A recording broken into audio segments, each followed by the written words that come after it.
Hello, music fans. I'm continuing my series about uh, top 13 albums in various genres from the perspective of a prog fan.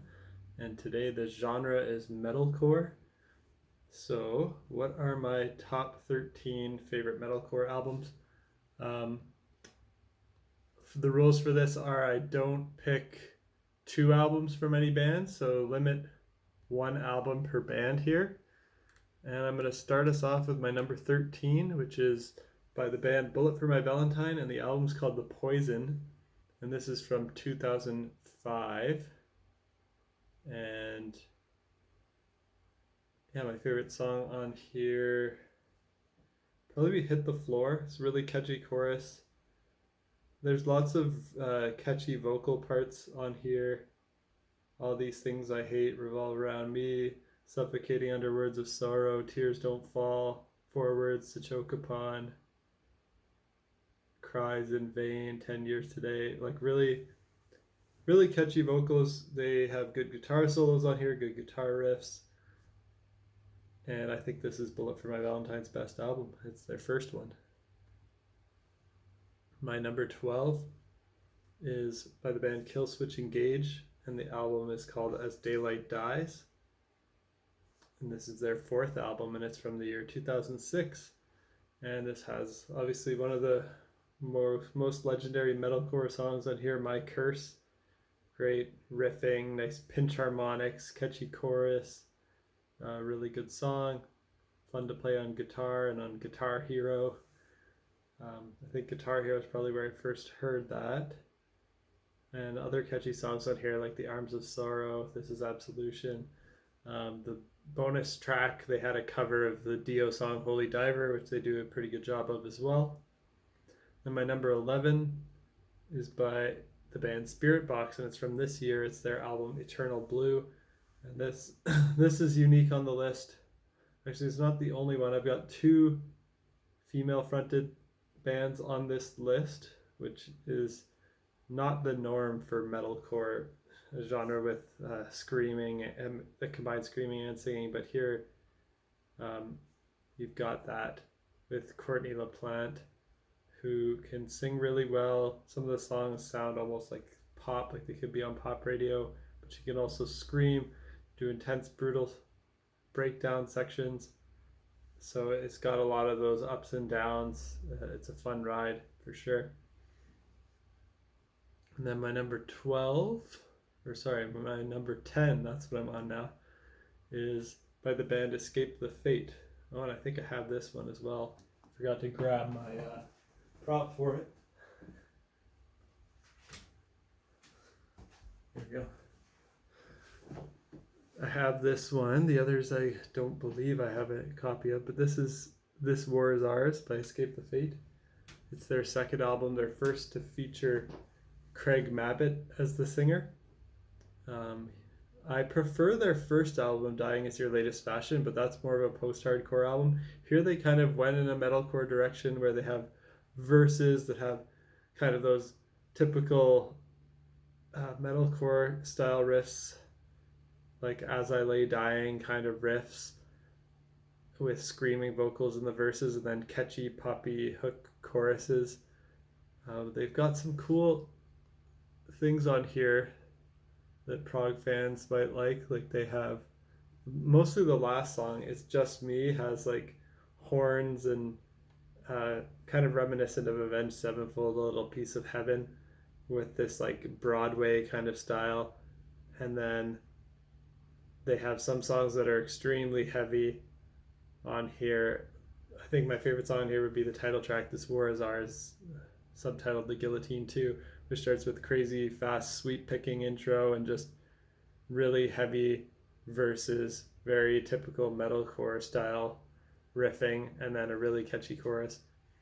And they have soft songs on here like Harder Than You Know, which is like a beautiful emotional kind of ballad with, I think there's like classical guitar on here. Then they have some songs that are kind of just like catchy, like Ashley, On to the Next One, Something, Let It Go, You Are So Beautiful, just really catchy songs. So it's a It's really well done, and this is really kind of where I stopped listening to them after this. I've still listened to every album after this, but I didn't really enjoy it as much. So this and their first album are the two that I go back to. And another one from this year, my next one is number 9, Every Time I Die, Radical. And this is a great album from this year. And Every Time I Die is just so consistently good. They're possibly going to go up there as one of my favorite metalcore bands, if not the best. I think over time will tell, but if they keep putting out quality like this, they could go down as the best metalcore band. They're pretty different from the others on the list, and they don't have as much of that like emo poppy vibe, but they've got more of a southern rock and some mathcore vibes to their metalcore. They do like time signature changes, and that's why some prog fans would like Every Time I Die.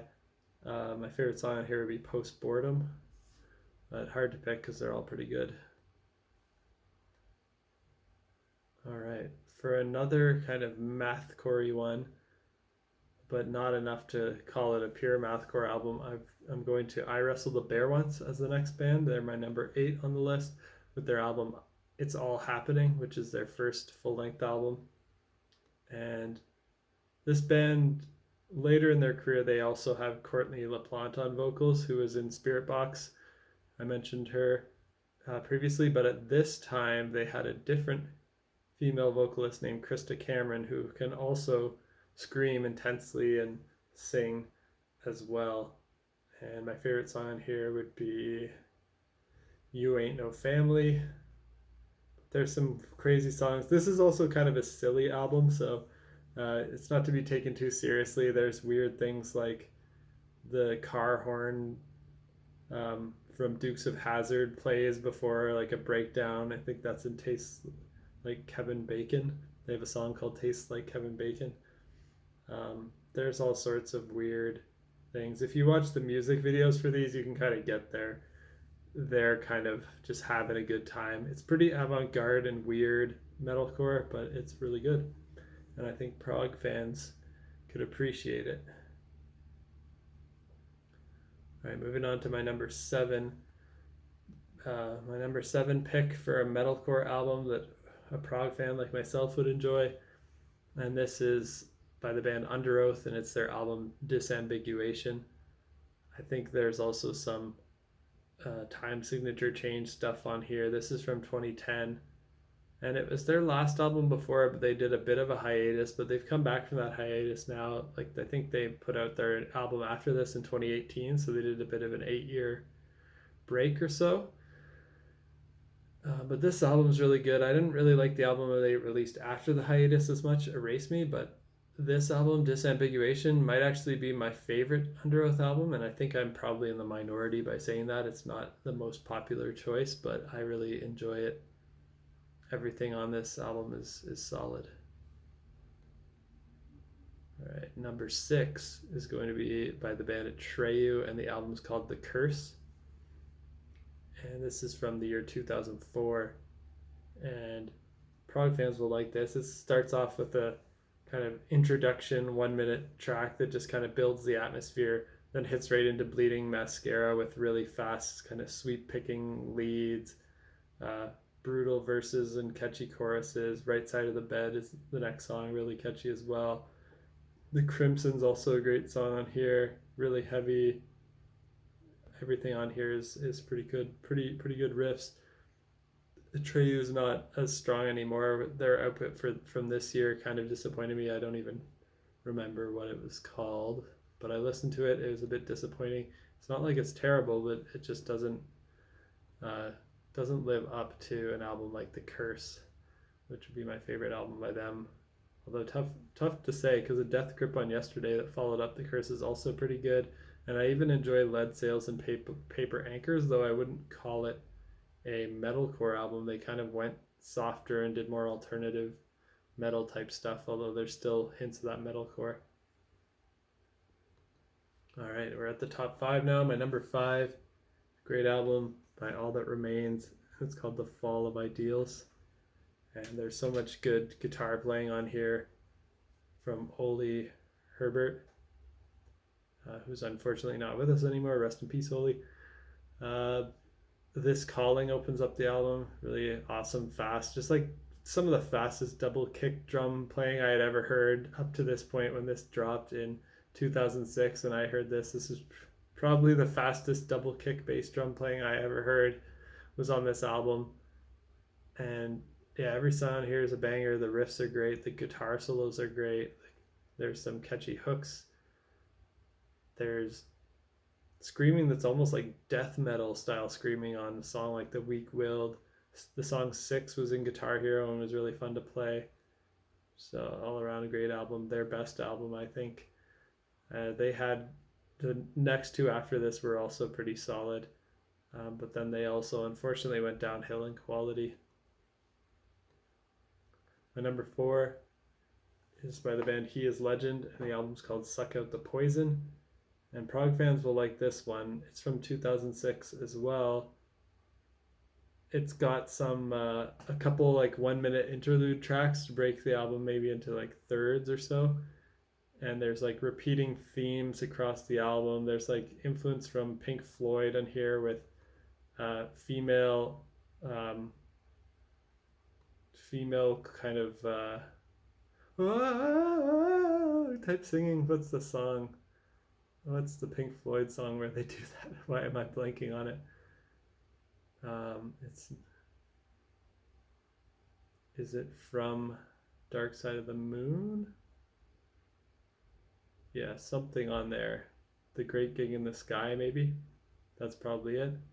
Don't quote me on that. That might be the wrong song, but if you know what I'm talking about, you'll know what I mean. And yeah, there's just great breakdowns too on this album. Really catchy stuff, really heavy stuff, like the breakdown in the Pot-Bellied Goddess where it goes little pig. It's pretty great. I recommend this album, Suck Out the Poison by He Is Legend. And this band is great in general. They evolved a lot. Everything they put out is great. Number 3. So my number 3 and number 2 are going to be some Canadian picks here, because I don't think anything else I said on here is Canadian yet. But this one is. It's a lesser known one as well. The band's called Straight Reads the Line, and the album's called The Author. And it's almost mathcore in terms of like the time signature changes that it does. There's just great playing on here. It's impressive how tight this is. I don't know if they pulled it off live. I never saw them live or anything, but if they could play this, it's pretty impressive. And my number 2, another Canadian band. The band's called The End, and the album's called Elementary. This is their 3rd album and their last album. It's from 2007. Their first 2 are more mathcore, but this one they got softer. They added singing. So the first 2 only had screaming. They added kind of hooks, and it's almost like proggy, but also alternative metal. Still has a bit of that mathcore vibes, but it's like, if I had to put a label on it, I guess it's metalcore. And my favorite song here would be Animals. The opening track, Dangerous, is awesome. Lots of use of 5/4 on here. There's a creepy track, A Fell Wind, that's just like weird graveyard noises. It's actually kind of spooky to listen to. But yeah, lots of great riffs on here. And then the last track is a 9-minute soft song. Like almost every song on here is heavy, but then the last one's kind of soft and acoustic. But it's so like, it's almost doomy and just sounds like doom and despair in this like soft song. Really good. Recommend you check it out. And then my number 1 metalcore album that I think Prog fans will also enjoy is by the band Avenged Sevenfold, and the album's called Waking the Fallen. This is their 2nd album. Really only their first 2 albums are metalcore, and then they go in more of a traditional heavy metal direction and they don't scream as much, but this one is when they're still screaming. And my favorite song here is Eternal Rest. I love when they bring out the classical guitar. I did a whole ranking video on Avenged Sevenfold on my channel with my friend Will, and I believe I picked that as my favorite. But of course, it has a legendary song, Unholy Confessions. It also has one of those like under 2 minute kind of intro build up tracks with it's called Waking the Fallen. Lots of great stuff on here. And that's it. Hope you enjoyed my recommendations, my top 13 metalcore albums that I think prog fans will also enjoy. I'll think about some other genres to do, thinking maybe alternative metal, melodic death metal, thinking maybe punk rock, maybe mathcore. Maybe I'll even go as far as to do a black metal one. But that's it for today. Hope you enjoyed. Let me know if you have some recommendations in the metalcore genre or just anything. Peace out.